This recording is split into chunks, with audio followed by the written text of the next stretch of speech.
Hi, everybody. I would like to welcome you to the Critical Materials Institute webinar series designed for CMI and by CMI, and it's good to have you here today. I'm Cynthia Howell, and I am the Education, Training, and Outreach Manager for CMI, and I'm going to get us started here. I want to tell you a little bit about the webinar series. They are hosted by Colorado School of Mines and broadcast from all over, of course, with our different guests. If you have a suggestion for a future webinar, please let us know. There are many ways that you can contact us. And again, these webinars are for you, so anything you're interested in, that would be helpful on our part. This is a public webinar. A recording is going to be available next week at aimslab.gov/CMI under the webinar menu, where you can always find it, and of course on our YouTube on the channel, Critical Materials Institute channel. Question and answer, save it to the end, please. Our presenters then will take questions. And but please, when you have that question, if you would put it in the Q&A, that'd be very, very helpful. I'd like to introduce briefly our presenters for today.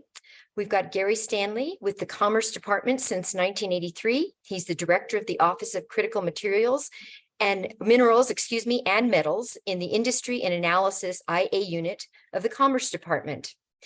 Rita Valkovskaya is an international trade specialist who supports the Office of Critical Minerals and Metals, so used to saying materials, and works on the semiconductor materials supply chains. She focuses on minerals and metals critical to the production of semiconductors. Last but not least is their colleague, Adrian. He's been with the ITA for over 7 years, and he's an international trade specialist in the Office of Critical Minerals and Metals. And I don't want to take any more of their time. Their presentation is chock full of information we want to share with you. So Adrian, if you don't mind taking over. Absolutely. I'm just sharing my screen, and hopefully everything is working right now. Well, thank you, Cynthia. Welcome, and everything is good. Yes. Absolutely. So thank you, Cynthia. Good afternoon, and thank you for joining today's webinar on U.S. government efforts to support resilient critical mineral supply chains. As Cynthia mentioned, I'm Adrian Stover. I'm an international trade specialist here at the Department of Commerce in the International Trade Administration in the Office of Critical Minerals and Metals. I'm joined by my colleagues, Rita Valkovskaya, who's also an international trade specialist in our office, as well as our fearless office director, Gary Stanley. So to introduce the topic of critical mineral supply chains and get straight into the presentation, I'll turn it over to Gary. So Gary, take it away. Thank you so much for those very gracious words, Adrian, and thank you all very much for being here and being a part of the webinar today. And we look forward to sharing with you the program that has actually recently been stood up at the Department of Commerce, and one that we're very excited not only to inform folks about, but also to be a part of. So let's go ahead and get started. Adrian, move over to the next slide. First of all, as we were introduced, Cynthia as well as Adrian, we are in the Office of Critical Minerals and Metals, and wholeheartedly that we are excited to announce that this is a absolutely brand new office at the U.S. Department of Commerce. It was stood up in November of last year, and part of this was because of the Biden administration's understanding of the importance of critical minerals as well as metals in so many vital supply chains, manufacturing, processing, all kinds of converting applications and so forth, and also understanding very clearly of how critical minerals as well as metals fit into the realization of the need for both national economic as well as national security and use applications. The three of us work in a unit at the Department of Commerce called the International Trade Administration. And as you can see on the screen, our primary focus really is all about business. We have a mandate to work directly with the private sector, as well as with allies and partners. And the whole goal of what we do is to obviously support and strengthen manufacturing. It's also to support good paying jobs. But a good portion of what we do is also about promoting exports. So we're looking for areas where the United States can compete successfully overseas, particularly in areas where we have materials and products that meet higher demand needs across the globe. We also work at ITA in an area that is looking at attracting inbound investment. We have a Select USA program, as well as activities that really are looking to draw foreign investment into the United States. As you see on the left part of the screen, there's something to highlight here that kind of makes ITA a unique organization within the federal government, is that we not only have a substantial presence here at headquarters in Washington, D.C., but we also have offices around the world as well as across the country. And you can see on the slide there that we have referencing more than 100 U.S. cities where we have export assistance centers, and we have offices across the United States.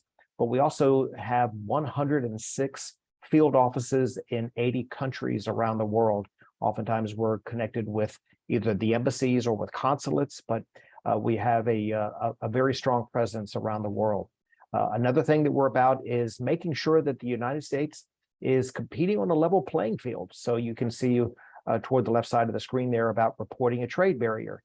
Ensuring market access is a vital, important part of what we do day in and day out. Trade policy is a critical element that we bring to the table, and particularly as far as industry expertise is concerned. We work with the U.S. Trade Representative, as well as the other trade agencies such as State Department, to make sure that U.S. companies are treated fairly around the world. Next slide. And here you see the three primary operating units in the International Trade Administration. The one in the center is Industry and Analysis. That's where Adrian and Rita and our office resides. It specifically is focused on industry, whereas you can see we have a Global Markets unit that has a regional or country-specific focus. And that's where both our international commercial service offices fall, as well as our domestic staff as well. And then to the far right, you'll notice the identification of the Enforcement and Compliance Unit at ITA, which, as you can see, administers the anti-dumping and countervailing duty laws, which is really, again, as you can see there, is part of the element of ensuring a level playing field. So we have trade policy overseas, but we also have domestic policies to make sure that everybody is competing fairly. Next slide.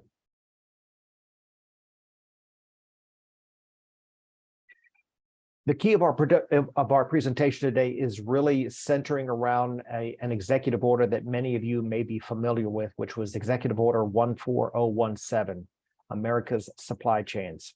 As you can see on the screen, I call this one of those marquee slides. It's one that captures the attention of most of our audiences when we present, because this is a demonstration of the whole of government approach that this administration is utilizing in support of supporting the development of resilient as well as reliable supply chains.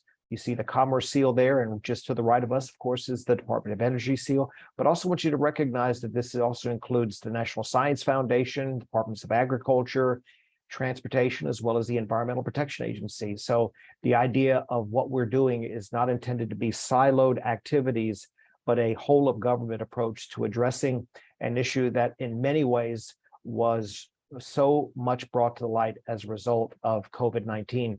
The executive order was released on February the 24th, 2021. And all of this information is available online, and encourage you to take a look at it in your spare time as far as follow-up. Next slide.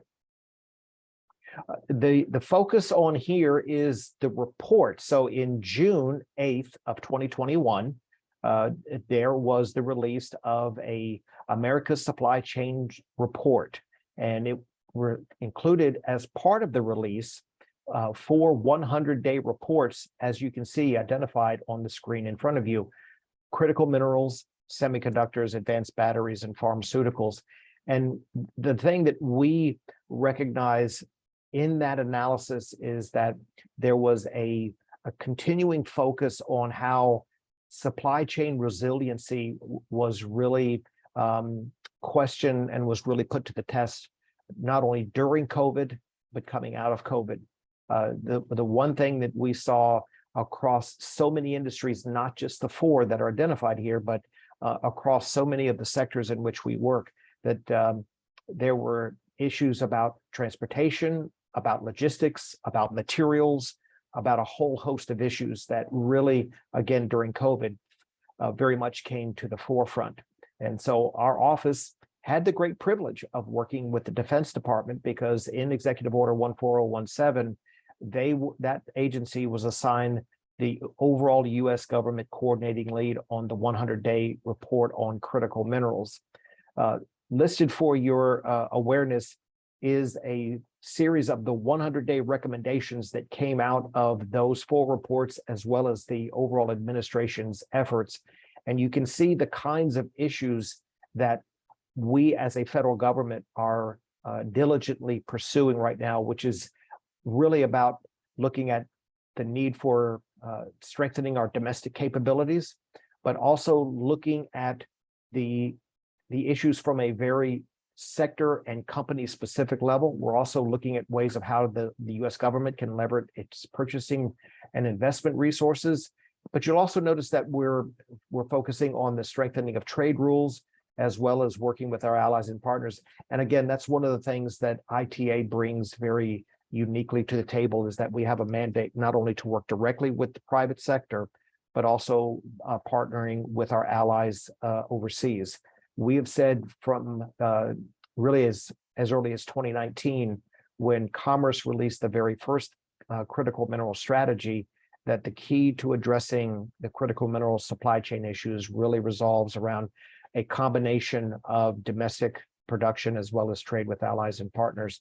And then lastly is just looking at the need for an ongoing monitoring of supply chain disruptions. We really saw this pretty heavily in not only the pharmaceuticals and healthcare area, but also in things as simple as building materials and construction products, that these supply chain disruptions were having a domino effect, if you will, to the downstream areas, particularly when you started looking at either finished goods or finished materials or finished housing. So that's where our program has taken us. Our office is absolutely excited to be able to work with the private sector, as well as with our other federal agencies and our allies and partners in addressing these issues. And at this point, we are going to transition into Rita's presentation. And Rita, if you will, take it over. Thanks. Thank you, Gary. Now I will talk about who defines what critical minerals actually are in the United States.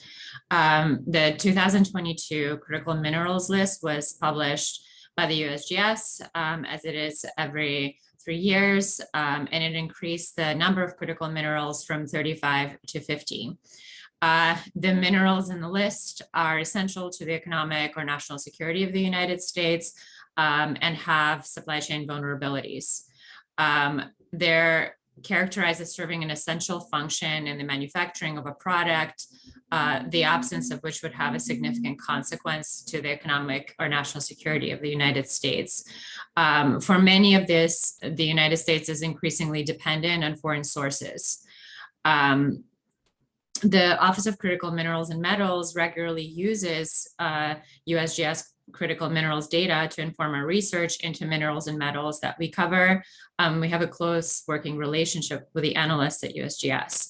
Of note is that although this list is most well known, it is not the only such list that exists among US government agencies. For example, DoD also has a list of strategic materials related to its management of the national strategic stockpile and resources necessary for the US defense efforts.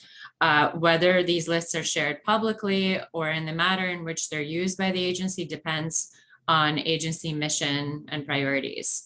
The main takeaway here is that the USGS critical minerals list has tremendous visibility internationally and among industry, but other agencies may not refer to it as their primary reference when considering their budgets and priority work streams. Next slide, please. So this chart shows that the United States has a heavy import reliance on foreign countries for many of US critical minerals on the USGS lists. And it includes the critical minerals on this list from 2022. The list shows a reported consumption and excludes US production data. It also doesn't list all of the critical minerals on the list because information for many of them is insufficient to make estimates of US or world production. For example, cesium, hafnium, iridium, rhodium, rubidium, and ruthenium are not shown here. The USGS critical minerals list is determined based on a number of factors that I mentioned earlier, and these factors are balanced in a formula, and a large proportion of this formula includes the net import reliance shown here. This heavy import reliance is one of the major reasons for the supply chain resiliency work of our office. We aim to identify where the US government and Department of Commerce can aid in diversifying these supply chains by collaborating with allies and partners and working to support domestic or partner activities. Next slide, please. And this is another way to view the import reliance. This periodic list of elements shows the net import reliance in a different format. As you could see, quite a few elements on the periodic table have a net import reliance between 2002 and 2022. Next slide, please. Okay, and now we will discuss the administration's efforts on domestic mining reform.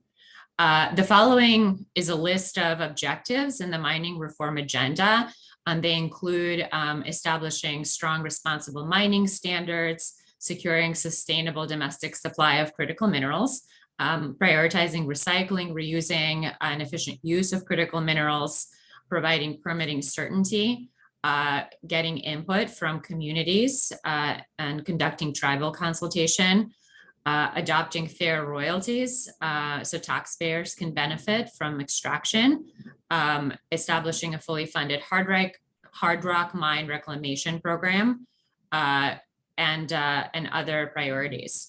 The interagency is continuing to discuss the main issues surrounding mining reform efforts, and this is an ongoing effort by the administration, and it has not reached its conclusion as of yet. Next slide, please. Another major effort of the Biden administration that has the potential to energize domestic semiconductor manufacturing is the Chips for America Act. In 2022, President Joe Biden signed into law the Chips and Science Act of 2022, and it provides the Department of Commerce with $50 billion for programs to strengthen and revitalize the US position in semiconductor research, development, and manufacturing. The Department of Commerce has recently released the first notice of funding opportunity for fabrication facilities for semiconductors. And the next notice of funding opportunities that are coming in April, there's going to be materials suppliers and equipment manufacturers. And sometime after that, there's going to be a funding announcement for workforce related initiatives. Commerce will provide all companies across the semiconductor supply chain the opportunity to submit short statements of interest to inform the department about their potential interest in CHIPS funding, and the CHIPS office will work with these companies to explain how to apply. Materials producers or processors along the supply chain that feeds into semiconductor manufacturing should carefully watch the funding announcements and connect with the CHIPS office to determine if their businesses are eligible for this monumental funding opportunity meant to create hubs for semiconductor manufacturing in the United States.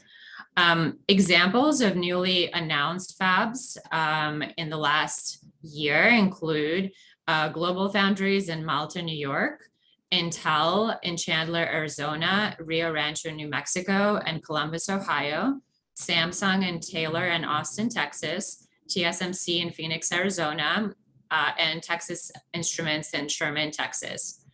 The CHIPS office, the CHIPS program office, sits under NIST, the National Institutes of Standards and Technology, within the Department of Commerce. So they are our sister office. And now I'll pass it along to Adrian Stover, and he will discuss U.S. bilateral and multilateral engagements on critical minerals. Thanks, Rita. So the next couple of slides, I'll talk about some of the sort of more international work that we're doing. So the first initiative I'll talk about is the Mineral Security Partnership, or MSP. Certainly wouldn't be official in the government if it didn't have an acronym to it. So that's the first one that I'll talk about today. This is the sort of largest outward-facing initiative that the U.S. government has in terms of engaging on sort of the critical mineral supply chains. So the partnership is led by our colleagues at the State Department. The initiative brings together the governments of Australia, Canada, Finland, France, Germany, Italy, Japan, the Republic of Korea, Sweden, the UK, the United States, and the European Commission to help catalyze key critical mineral projects around the world. Catalyze is really kind of the word that's key to understanding kind of generally what this is about. Much of the work that goes on and sort of these discussions that happen really kind of have to go with high standards. Several key MSP partner meetings have taken place. One took place at the UN General Assembly back in New York back in September, and the other one actually just happened earlier this year in South Africa. So a lot of what this is about is just simply making sure that as we're sort of digging stuff up out of the ground and processing it and turning it into things that we need to sort of electrify our economy, we're kind of doing that in a way that's environmentally friendly and has high standards. And it's a way to the MSP kind of is a way to kind of be able to engage with partner countries about those issues.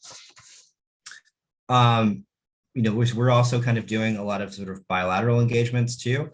The two that I'll talk about just briefly right now are with Canada and Australia. We talk to other countries too, but Canada obviously has a special relationship, as well as Australia. Both are members of free trade agreements that we have, and allies and partners, especially in a variety of kind of different ways. So the first one I'll talk about is a little bit about Canada. So Canada and the United States announced a joint action plan for critical minerals collaboration in January 2020. The next year in 2021, Prime Minister Trudeau and President Biden launched the U.S.-Canada Supply Chain Working Group on the margins of the North American Leaders Summit at their annual bilateral meeting. And as you can see on this slide, the purpose of the action plan is to really kind of carry out industry engagement in order to expand work to target sort of what I was saying before, electrifying everything. The net zero industrial transformation is another way of saying that. A lot of it is just having to do with creating batteries for zero emission vehicles. Obviously, Canada has lots of resources, and they're just over the border, so they're an important partner to work with. Sort of not to be outdone, there's also the U.S.-Australia Strategic Commercial Dialogue, which is actually in the picture you see on the screen, including on the right is our Secretary of Commerce, Gina Raimondo. And to her left is Australia's Trade Minister for Trade and Tourism. And this is it's another initiative that we have working with the Australians, talking about working on critical mineral cooperation, as well as a few other areas as well, like economic coercion and sort of digital trade and other things like that. So that's wrapping up for the international work that we do. We also have, I just wanted to quickly go over some of the funding opportunities that are out there for standing up critical mineral projects. One that we work with a lot actually is on the next slide, but just wanted to bring a few of these on here for right now. On a day-to-day basis, obviously these are managed by a few other partners that we have, over at the Department of Energy, or the National Science Foundation, or our colleagues over the U.S. Export-Import Bank. So we certainly advertise some of these things. One thing we're doing right now is gearing up for our big Select USA Summit. It's happening next month. And so as we kind of attract foreign direct investors into the United States, something we're doing is advertising that there are sources of federal funding out there for helping to stand up projects here in the United States for critical minerals. But the big one I'll talk about on this next slide is the Defense Production Act.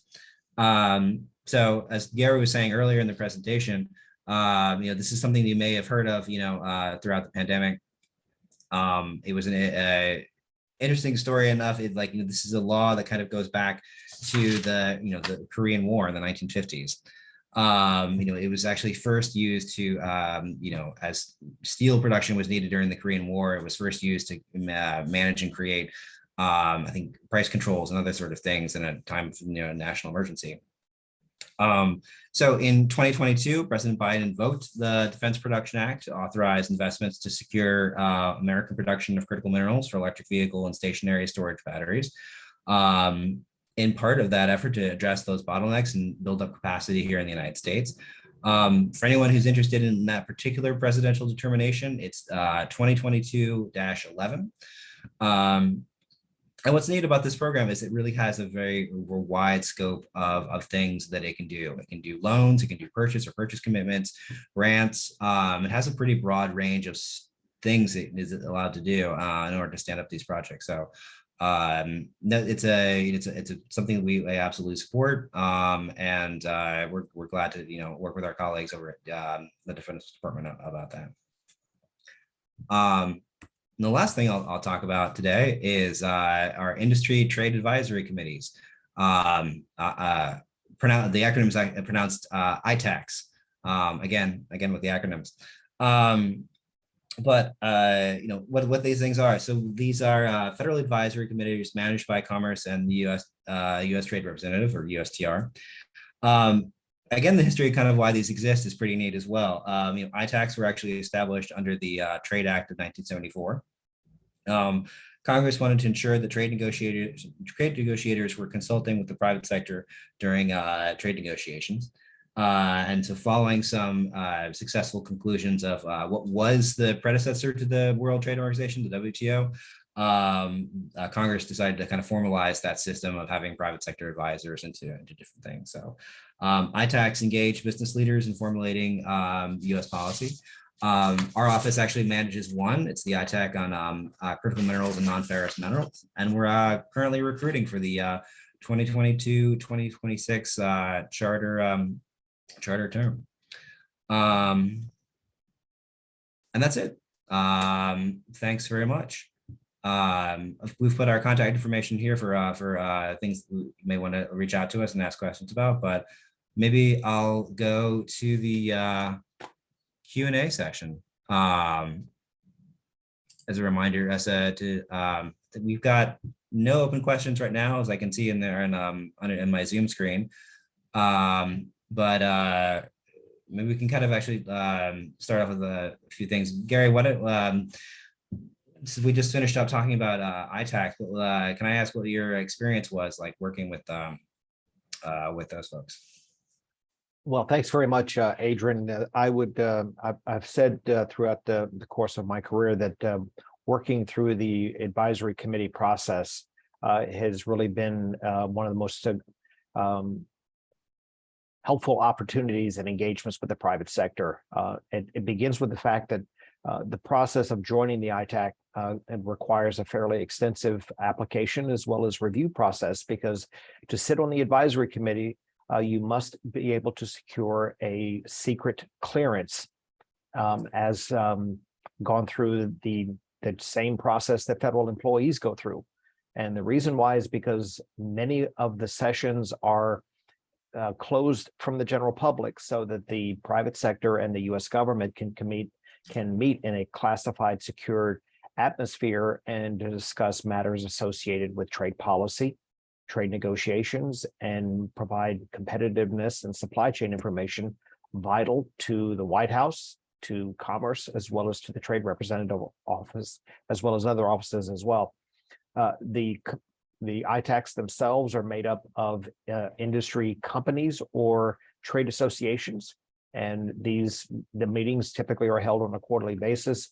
But in those environments, you do get an opportunity to be able to speak with very motivated and very experienced folks in the area of competitiveness as well as manufacturing and exporting, and can provide the kind of expert, really what I call the subject matter expert advice to the federal government to make sure that as we are at the negotiating table or in contact and in discussions with our allies and partners, or those that are doing matters that the federal government considers as being violation of either global or U.S. trade law, that we are receiving the most accurate and reliable information that we possibly can. So it really is a great opportunity for the private sector to be able to work with the government at the highest level, particularly as it relates to trade policy.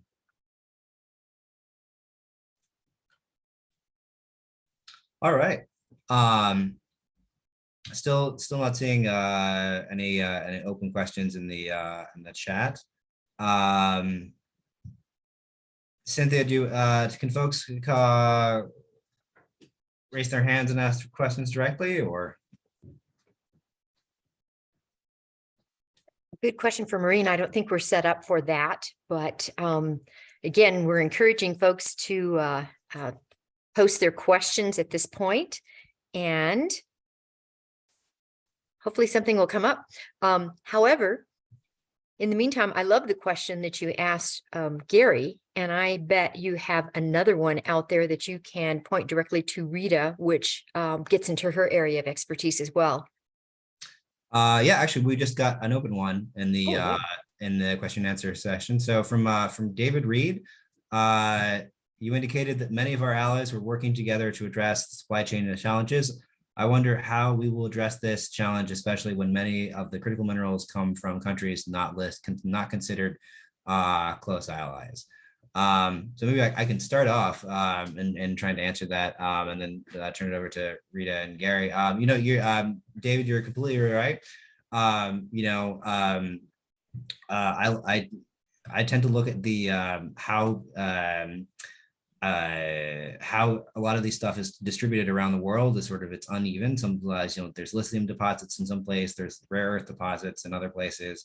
I think in terms of what we kind of look at the whole scene, it's a lot of what we're kind of focusing on these days is, not only sort of getting the stuff out of the ground, but also, processing it and also refining it into something else. And I think that's generally where we're seeing a lot of the bottlenecks. I think some folks some countries have the ability to turn it into, sort of battery grade or semiconductor grade kind of materials, and some folks don't. So certainly that's something we're interested in standing up here in the United States. Gary and Rita, if you wanted to add to that. I surely would. Excellent question, David. In some ways, this is a part of a changing of an overall mindset that not just the United States. This is not a situation that's unique to the United States. Many of you guys are probably aware. Canada has its own critical mineral strategy. Australia has its own. Within the last couple of weeks, our friends in the European Union have announced their Critical Minerals Act. I think the issue of reliance on a single supplier, and again, for us, it hasn't been targeted toward any one specific country. It really comes down to resiliency and reliability of supply chains. And if you have what our friends at the U.S. Geological Survey call a single point of failure, where a supply chain can be almost essentially destroyed because of an over-reliance on one particular source of material, is not it's neither wise nor is it sustainable. And so in this particular area, I think most people are aware that we have an over reliance on China for many of these critical minerals, but also Russia for a number as well, particularly as we look at platinum group metals. And so the goal here is to really look at the critical minerals area as a global activity. And frankly, some of the lessons that are being learned here are ones that are going to take quite a long period of time to resolve. So part of it is getting the best information that's out there, not only in terms of reserves and processing capabilities, but also just the state of the mining sectors and processing sectors within our different overseas partners. Yeah, sorry, we'll get to Rod and Bruce's question in a second, but maybe like, since we've talked a lot about, stuff that's coming out of the ground, maybe Rita, if you wouldn't mind telling us a little bit more about the gases that are as equal a part of this kind of situation as well. Sure. One of the main components in semiconductor supply chains are noble gases: helium, xenon, argon, neon. They're used in the various types of processing of the components that become semiconductors, and not necessarily the finished semiconductor product. And as semiconductor manufacturing becomes more and more complex, more and more of some of these gases are needed. So in my recent work, we've encountered supply chain disruptions in helium and neon gases. A lot of them have traditionally come out of Ukraine, and some from Russia as well. And so when the war began, there were supply chain disruptions. In regards to helium, there's also a lot of conversation right now about the sale of the Federal Helium Reserve, which is pretty much the only non-defense related sort of stockpile that exists in the United States for a material.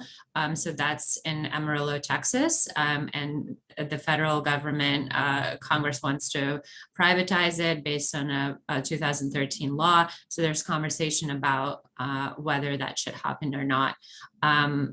So that's kind of a quick summary of some of the uses of these important gases. All right. Well, we've got two additional questions in the chat. Maybe I'll start with Bruce's. Does the International Trade Administration oversee export controls? If so, I have a follow-up question. So maybe I can answer that really quickly and say we do not, but we're part of the department that does. So our export controls are handled by our good friends over at the Bureau of Industry and Security. They also handle a few other things as well, like our sort of Section 232 investigations into national security law, whether or not like imports are causing harm to the United States and any kind of reaction to that. You may have seen this probably a lot come up in the news recently in the last couple of years when we put in well, in the last administration, especially when there was movements to put in steel and aluminum tariffs. So Rod, maybe I'll go to Rod's question next. Can you provide a little more detail about the Mineral Security Partnership? What are the specific joint activities envisioned now that the initial get-to-know-you meetings have occurred? Yeah, I mean, I can start on this one as well. I think there is, we're sort of working with the colleagues over at the State Department on this very closely. We're monitoring everything, as the meetings have come together. A lot of it has just been sort of just the initial formations of the group.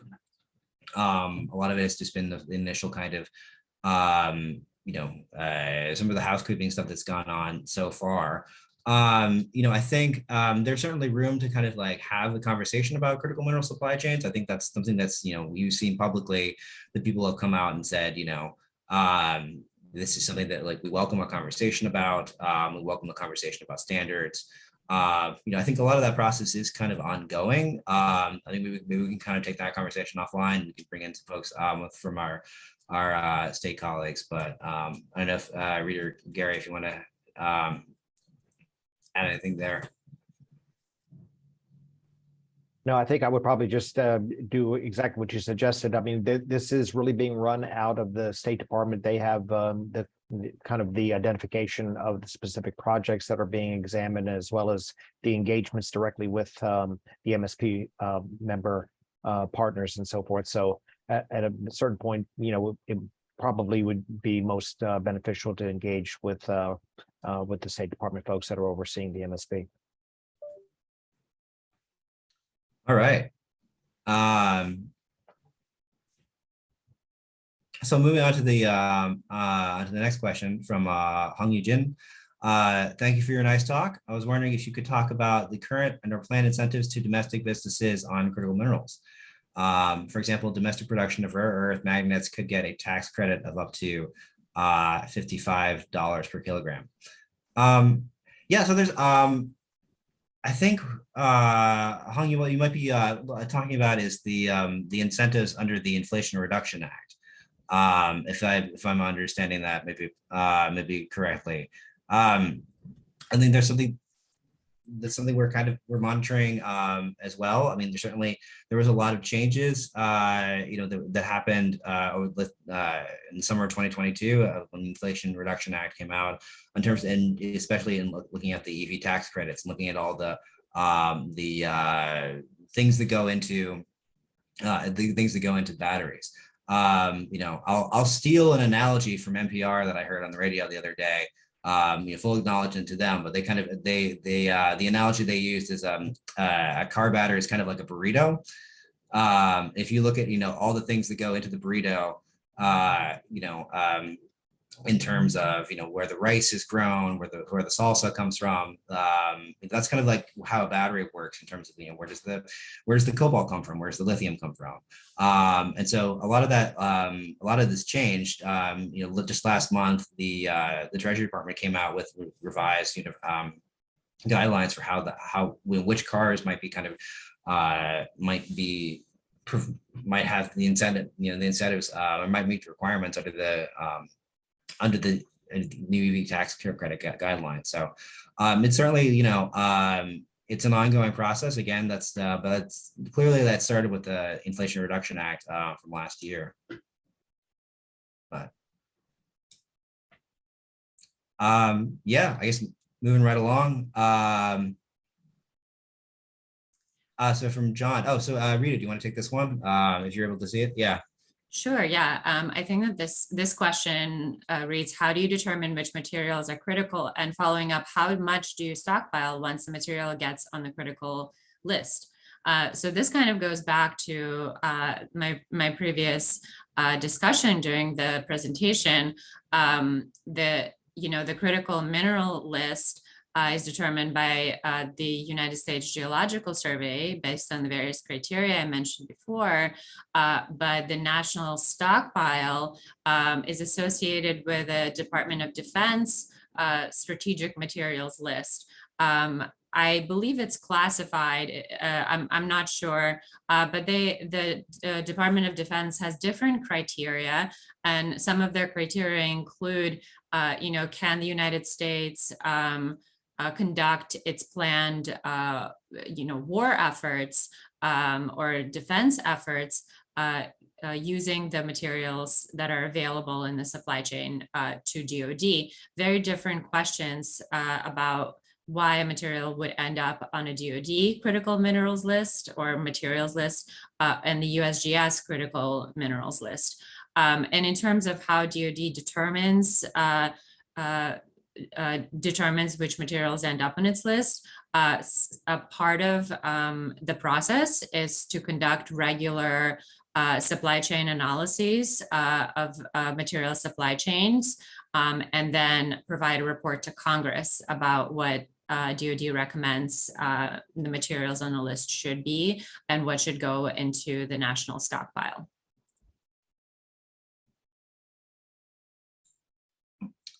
All right, moving right along. I think this is the last question we have in the chat, but feel free to. And then Gary, would you like to take that? I would be absolutely delighted to. The question from Bruce Moyer is research cooperation with friendly countries, including the ones in the Mineral Security Partnership, has the potential to accelerate technology development. However, the controls and bureaucracy associated with working with foreign countries on any but basic research effectively prevents it. What could be done to remove roadblocks to joint research on critical minerals? Quite frankly, Bruce, that's a question that is being examined across the federal bureaucracy.